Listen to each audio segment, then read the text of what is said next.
नमस्कार, स्वागत है आपका यो स्टॉक्स में। आपके साथ मैं हूं अभिषेक चतुर्थम और मेरे साथ है मेरी सहयोगी सृष्टि शर्मा। ग्लोबल संकेत कमजोर है, सेटअप वीक है, इसके चलते भारतीय बाजारों में आज फिर से एक कमजोर दिन की शुरुआत हुई है। हालांकि अगर आप दिन के निचले स्तरों से देखेंगे तो निफ्टी में तकरीबन 100 अंकों के आसपास की रिकवरी दिखेगी। 16,150 के भी नीचे गया था निफ्टी, लेकिन इस वक्त 16,250 के स्तरों के पास हो रहा है कारोबार। पौने 200 अंक नीचे है निफ्टी का इंडेक्स।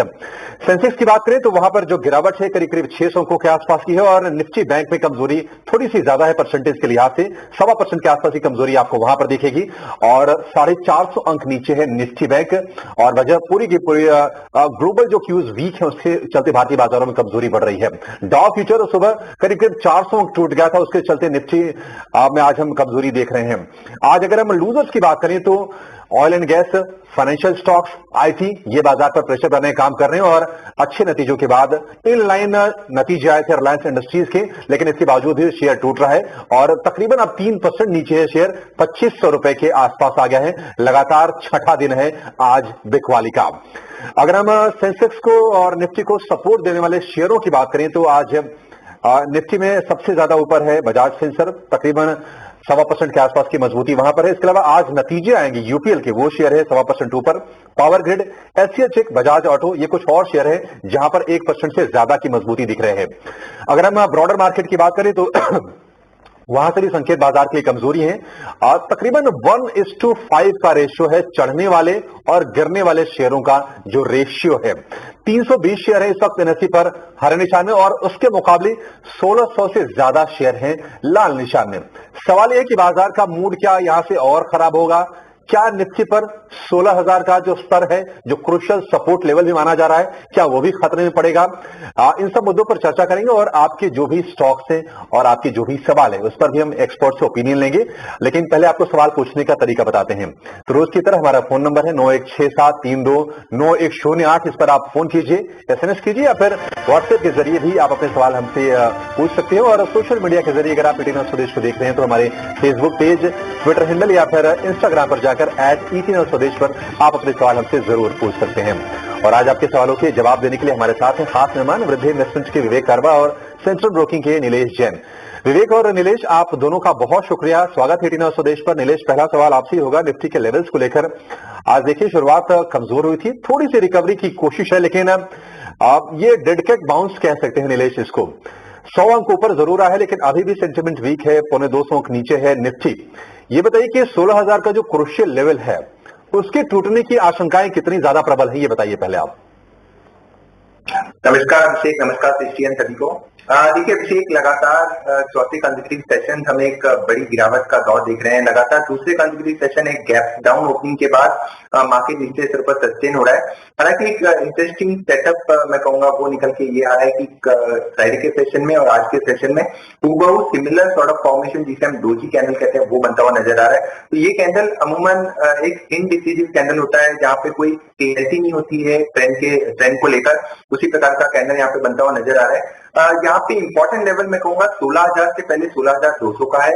वो इसलिए है कि जो मार्च की एंटायर रैली हमने देखी थी 15,700 से लेकर 18,100, उसका अगर रिट्रेसमेंट ले तो 78.6% का रिट्रेसमेंट 16,200 के पास आ रहा है। आज की क्लोजिंग अगर 16,200 के ऊपर होती है, जिसके चांसेस मुझे होने के थोड़े ज्यादा नजर आते हैं, तो यहाँ से हम एक फुल बैक जिसे हम रिस्पेक्ट करते हैं वो हमें देखने को मिलेगा 16,400 16,500 तक के लिए। बट जो मेजर ट्रेंड है, जो मेजर अंडरटोन है, वो अभी भी नेगेटिव साइड में है। गोइंग फॉरवर्ड की चांसेस ज्यादा है कि मे सीरीज में ही हमें 16,000 के लेवल टेस्ट होते हुए नजर आएंगे। अब ये कहना थोड़ा डिफिकल्ट है कि 16,000 के नीचे फिसलेगा या नहीं, क्योंकि डेटा अभी तक ये इंडिकेट कर रहे हैं कि 16,000 के आसपास निफ्टी को एक सपोर्ट लेना चाहिए और उसमें रुकना चाहिए। ठीक है, तो यहाँ से गिरावट का दौर जो है वो थमना चाहिए और एक रिकवरी की भी उम्मीद लगा के चल रहे हैं। चलिए आगे देखते हैं किस तरीके का मार्केट का एक्शन रहता है। पर चलिए अब आपसे आपके सवाल जवाब हम शो में शामिल करते हैं। सबसे पहले हमारे साथ पंजाब से हमारे पहले कॉलर जुड़ रहे हैं, राजेंद्र गोयल जी। नमस्कार गोयल साहब, बताइए क्या सवाल है आपका। Ma'am good morning. मेरे पास IDFC फर्स्ट बैंक के 449 शेयर हैं, 42 रुपए 20 पैसे पे लिए हुए हैं। मैं पूछना चाहता हूँ क्या हम इसमें बने रहें या निकल जाएं? ठीक है, यहाँ पे आपको घाटा हो रहा है, हम देख रहे हैं। 449 शेयर्स आप होल्ड करते हैं, 42 के ऊपर जो है सकते हैं यहाँ पे भी आपको काफी घाटा हो रहा है। नीलेश, आप क्या राय रखते हैं तेजस नेटवर्क पे? इनको अच्छे रिटर्न्स नहीं दे पाया है, 534 की बाइंग है और 100 शेयर से भी ज्यादा ये होल्ड करते हैं और अभी भाव करीब 430 आ चला है। इस पे आपकी क्या रिकमेंडेशन रहेगी? क्या यहाँ पे बने रहना चाहिए या फिर आपको लगता है कि कुछ लेवल्स हैं जो वॉच आउट करने चाहिए, वहां पे बिकवाली थमती हुई नजर आनी चाहिए, फिर वहां से एक रिटर्न की उम्मीद कर सकते हैं? आपकी क्या राय है?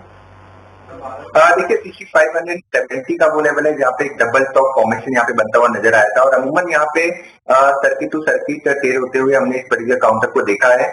एक अच्छी बात यह है कि इस काउंटर ने हिस्टोरिकली अपने 200 एक्सपोनेंशियल मूविंग एवरेज को काफी रिस्पेक्ट किया है, जो कि अभी 400 के आसपास क्लिक है। तो डेफिनेटली करंट लेवल पे एक बार के लिए तो बने रहने की ही सलाह होगी। काफी ऊपरी स्तरों की खरीद है, एक स्टॉप लॉस जरूर मेंटेन करें। 400 के आसपास का अब एक स्टॉप लॉस निकल के आ रहा है, अगर इसके नीचे क्लोज देता है तो यहाँ से थोड़ी सी गिरावट और गिराती हुई नजर आएगी। 370 350 तक के भी लेवल हमें देखने को मिल सकते हैं, इसलिए करंट लेवल पे अगर होल्ड करना चाहते हैं तो डेफिनेटली 400 का एक क्लोजिंग बेसिस पे स्टॉप लॉस जरूर मेंटेन करें और वहां से अगर एक पुल बैक आता है तो 470 से 480 तक का एक पुल बैक हम एक्सपेक्ट करके चल रहे हैं। इसका जो ट्रेंड है वो इमीडिएट ट्रेंड है वो थोड़ा सा साइडवेज है, जो कि पॉजिटिव होगा 500 के निकलने के बाद। ठीक है, तेजस को लेकर ये व्यू नीलेश का। अगले दर्शक को जोड़ेंगे, गिरीश गुप्ता हमारे साथ फोन लाइन पर जुड़ गए हैं। गिरीश जी नमस्कार, पूछिए सर, क्या जानना है आपको? सर मेरे पास 200 शेयर है सेल के, जिसका एवरेज है 96.44 और अभी करंट है वो 87.6। तो सर क्या करना चाहिए? गिरीश जी आपने कब खरीदे थे शेयर? आपने आखिरी बार कब खरीदे इसको? सर मैंने 2 मंथ पहले। 2 महीने पहले? सर मैंने इसको एवरेज किया था 105 से कम करते करते कुछ एड ऑन कर करके इसको 96.44 पे लाया था। ठीक है, चलिए इस पर व्यू लेते हैं। अगर हम अप्रैल की बात करें तो लगातार फिर से शेयर एक गिरने वाले जोन में पहुंच गया है। हालांकि 150 रुपए के आसपास गया था। इससे नीलेश इसके चार्ट जरा आप एनालाइज कीजिए। जब रशिया यूक्रेन के बीच जब वॉर की शुरुआत हुई तो तमाम मेटल काउंटर चले थे, उसमें सेल भी एक था और ये शेयर 150 रुपए के आसपास चला गया। वहां से लगातार प्रेशर में है और जिस भाव से चलना शुरू हुआ था फिर से उसी भाव के आसपास आ गया है। 85-90 रुपए के बीच में इस वक्त ट्रेड कर रहा है ये। कैसी चाल देख रहे हैं इस शेयर की, सेल की, और गिरीश के लिए क्या सलाह होगी आपकी? देखिए अभिषेक, सबसे पहले तो अगर ओवरऑल मेटल सेक्टर देखें तो सेक्टर में one of the under performer अगर कोई काउंटर आया तो वो है स्टील अथॉरिटी ऑफ इंडिया से। यहाँ पे लगातार एक फॉलिंग चैनल में काउंटर ट्रेड होता हुआ नजर आ रहा है। जो हाई है वो लोअर साइड में शिफ्ट होते हुए नजर आ रहे हैं। रिसेंट हाई लगभग 112 के आसपास के अंदर बने थे, जो कि अप्रैल की सीरीज में बनते हुए नजर आए थे। उसके बाद पीछे एक लोअर बॉटम का यहाँ पे स्ट्रक्चर बनता हुआ नजर आ रहा है, जो ये इंडिकेट कर रहा है कि जो गिरावट है अभी यहाँ पे थमती हुई नजर नहीं आएगी। हो सकता है और निचले की स्तर हमें देखने को मिले। 80 तक की लेवल यहाँ पे ओपन है on the lower side. Overall metal pack में से जिस हिसाब से मैंने जिक्र किया कि ओवरऑल खराब स्ट्रक्चर इस पर्टिकुलर काउंटर का है, तो यहाँ पे निकलने की सलाह होगी। बट हालांकि ऊपरी तरह से काफी करेक्टेड लेवल पे इन लेवल पर एग्जिट करने की सलाह नहीं होगी और पुल बैक आता है तो एक बार इससे निकलकर कोई और मेटल पैक में शिफ्ट हो जाए, मेटल स्टॉक में शिफ्ट हो जाए तो बेटर होगा। जो ओवरऑल मेटल काउंटर हमें पसंद आता है वो है टाटा स्टील। वहां पे ऊपरी स्तरों पर 1350-1400 तक की अपसाइड बनती हुई नजर आएगी। But for the time being एक बार के लिए होल्ड करके चले, 80 रुपीज के आसपास का स्टॉप लॉस मेंटेन करें। बट थोड़ा सा नजरिया पे लंबा रखना होगा क्योंकि पुल बैक जो आएगा वो थोड़ा टाइम लेगा और पुल बैक पे एक बार फिर से रिव्यू करें। ठीक है, तो यहाँ पे एक पुल बैक आने की उम्मीद है, वहां पे फिर से एक बार रिव्यू करेंगे। फिलहाल के लिए आपको सेल होल्ड करके चलना है। चलिए अब दूसरे। ठीक है, ये दोनों स्टॉक्स पर व्यू विवेक का। लेकिन नीलेश आपसे जरा राय चाहेंगे रिलायंस के स्टॉक पे। लगातार आज छठे दिन शेयर टूट रहा है और आज जो करेक्शन है थोड़ी ज्यादा है, 3.5% के आसपास ये शेयर गिरा हुआ है और निफ्टी में दूसरा सबसे ज्यादा गिरने वाला शेयर है टेक महिंद्रा के बाद। 2,500 रुपए के आसपास इसका भाव आ गया है। नीलेश सही प्राइस पे है? चार्ट क्या और संकेत दे रहे हैं कि अभी और फिसलेगा या फिर ले लेने का मन बनाना चाहिए किसी को अगर लेना हो तो? देखिए अभिषेक, एग्जैक्ट बॉटम तो पकड़ना काफी डिफिकल्ट होगा क्योंकि जिस हिसाब से यहाँ पे एक वन वे रैली के बाद वन वे फॉल हमें देखने को मिल रहा है। एक अच्छी बात यह है कि अब थोड़े से अट्रैक्टिव लेवल्स पे पीछे आता हुआ नजर आ रहा है। 2820 2830 के हाई बने थे, अब 2530 के आसपास है, तो कहीं ना कहीं एक रिलेटिवली बेटर वैल्यूएशन पे आ चुका है। मेरा ही मानना है कि इसे डेफिनेटली पोर्टफोलियो में ऐड करना चाहिए। एक साथ में ऐड करने से बेटर स्टैगर वे में खरीदारी करें। करंट लेवल पे थोड़ा पोर्शन ऐड किया जा सकता है, उसके बाद में 2400 एंड 2300 इन दो लेवलों पर भी इसे ऐड करना चाहिए। एक थोड़ा सा पोजिशन नजरिए से इसे पोर्टफोलियो में रखें। मेरा ये मानना है कि 3000 तक के लेवल हमें 2022 में आते हुए देखने को मिल सकते हैं। बट एक साथ में बाय करने से बेटर होगा कि थोड़ा सा एक स्टैगर वे में करें, तो थोड़ी बाइंग एवरेज अच्छी बनती हुई यहाँ पे नजर आएगी। ठीक है, स्टैगर्ड वे में थोड़ा सा रुक के कीजिए खरीदारी, एक साथ पूरा दम लगा के नहीं खरीदना शेयर। लेकिन वैल्यूएशन के लिहाज से अब ये आकर्षक स्तर पर ये शेयर आ गया है और अपने रिकॉर्ड हाई से तकरीबन 300 रुपए। अब आगे बढ़ते हैं और हमारे सवाल जवाब के फिर से सिलसिले पे जाएंगे, जहां पे अब हमारे साथ फोन लाइन पे गुजरात से हिमांशु दोषी जी जुड़ चुके हैं। हिमांशु जी नमस्कार, पूछिए क्या सवाल है आपका। नमस्कार मैम, मेरे पास इंडिया बुल्स रियल एस्टेट के 50 शेयर हैं जो मैंने दिसंबर 21 में मैंने बाय किए थे 168 से। अभी सीएमपी कुछ 79-80 रुपीज चल रहा है, तो क्या करें। ठीक है, इंडिया बुल रियल एस्टेट पे राय जानते हैं। हिमांशु जी कोई और काउंटर भी है आपका जहां पे आपको राय जाननी है एक्सपर्ट्स की। दूसरा है मैडम सोनाटा सॉफ्टवेयर, जो मैंने 10 क्वांटिटी बाय की थी मई 21 में, और अभी कुछ करंट प्राइस कुछ 630-640 चल रहा है, तो उसका अभी आगे कैसा रहेगा और कब तक होल्ड करना है कि क्या करना है, प्लीज सजेस्ट मी। ठीक है, देखिए सबसे पहले इंडिया बुल रियल एस्टेट पे नीलेश एक बार आपसे राय जानना चाहूंगी। देखिए इनकी खरीद काफी ऊपरी स्तरों की है, 168 पे इन्होंने 50 शेयर्स लिए हैं और लगातार हम इस काउंटर में पिछले 1 महीने में देखिए 30% गिर चुका है।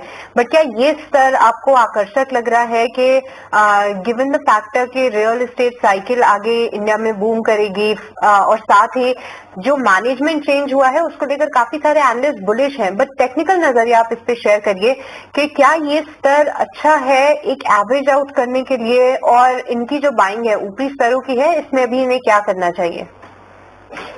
देखिए पिछले जो ऊपरी स्तरों से देखे तो लगभग मोर देन 50% का करेक्शन ये ऑलरेडी झेल चुके हैं।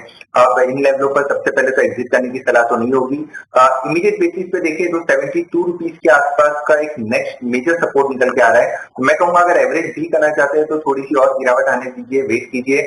72, 73 यहाँ पे आने के बाद वहां पे एक बार पीछे एवरेज आउट करने के बारे में सोचा जा सकता है। और यहाँ पे जो मेजर अंडरटोन है वो अभी भी नेगेटिव साइड में, जो ट्रेंड रिवर्सल लेवल है वो है 95। अगर 95 के ऊपर निकलता है तो वहां पे एक ट्रेंड रिवर्सल की इंडिकेशन आएंगी और उसकी स्तरों पर 100-110 तक के इमीडिएट लेवल हमें देखने को मिलेंगे। इनकी खरीद का मूल्य काफी ऊपरी स्तरों का है, तो वो लेवल आने को थोड़ा काफी समय देना होगा। कम से कम थोड़ा लॉन्ग टर्म के पर्सपेक्टिव से देखें तो डेफिनेटली यहाँ पे एक बार के लिए बने रहते। ये थी आपके लिए इंडिया बुल रियल एस्टेट पे राय। पर दूसरे काउंटर के लैंडमार्क लाइव को लेकर ये भी अगले दर्शक का सवाल लेंगे, व्हाट्सएप के जरिए है तेजस का सवाल। इनके पास विप्रो के 222 शेयर हैं 585 रुपए के भाव पर। नीलेश आपसे राय चाहेंगे। वैसे तो सारे के सारे आईटी स्टॉक्स गिर रहे हैं, जिस तरह से यूएस में समस्याएं हैं महंगाई की, जिस तरह से बॉन्ड यील्ड वहां पर स्पाइक हो रही है, और हमने देखा है कि नैस्डैक जो कि टेक हेवी इंडेक्स है अपने ऑल टाइम हाई से ऑलमोस्ट 25% अब नीचे है, और उसका रब ऑफ इफेक्ट जाहिर सी बात है भारतीय आईटी कंपनियों पर आता ही है।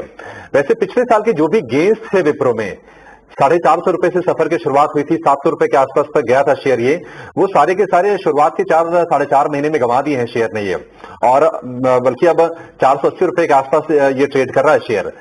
ये बताइए कि इसका सपोर्ट आप कहां पर देख रहे हैं और क्या सलाह देंगे तेजस को आप।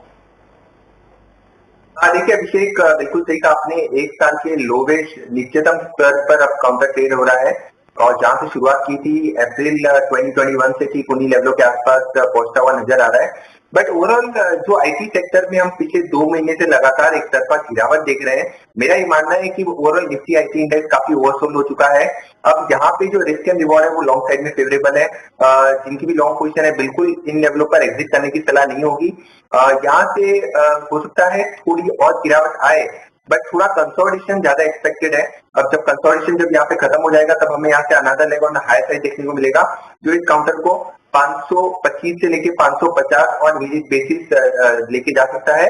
और 550 का लेवल निकालेगा तो ये जो डाउन ट्रेंड है वो यहाँ पे खत्म होती हुई नजर आएगी और फिर से 600 के पास तक की तेजी 600 के पास जाने की तक की तेजी हमें यहाँ पे देखने को मिल सकती है। हालांकि आईटी पैक से जो हमें पसंद आता है वो है एसजीएस टेक्नोलॉजी, जहाँ पे आज के सेशन में एक निफ्टी आईटी इंडेक्स का परफॉर्मेंस यहाँ पे देखने को मिल रहा है। अगर ये अपनी पोजीशन को स्विच करना चाहते हैं तो एसजीएस टेक में भी स्विच कर सकते हैं, जहाँ पे ऊपरी स्तरों पर 1150-1200 तक की अपसाइड हमें यहाँ पे नजर आती है। थोड़ा सा लॉन्ग टर्म पर्सपेक्टिव से यहाँ पे निवेश करें तो बेहतर होगा। ठीक है, तो लंबे नजरिए के लिए आप एचसीएल टेक में स्विच कर सकते हैं। पर चलिए, ये थी आपके लिए राय और इसी के साथ शो को यहीं पे समाप्त करने का वक्त हो चला है। विवेक और नीलेश, आपका बहुत बहुत शुक्रिया हमारे साथ जुड़ने के लिए और हमारे सभी दर्शकों को उनकी स्टॉक क्वेरीज पे राय देने के लिए। पर आप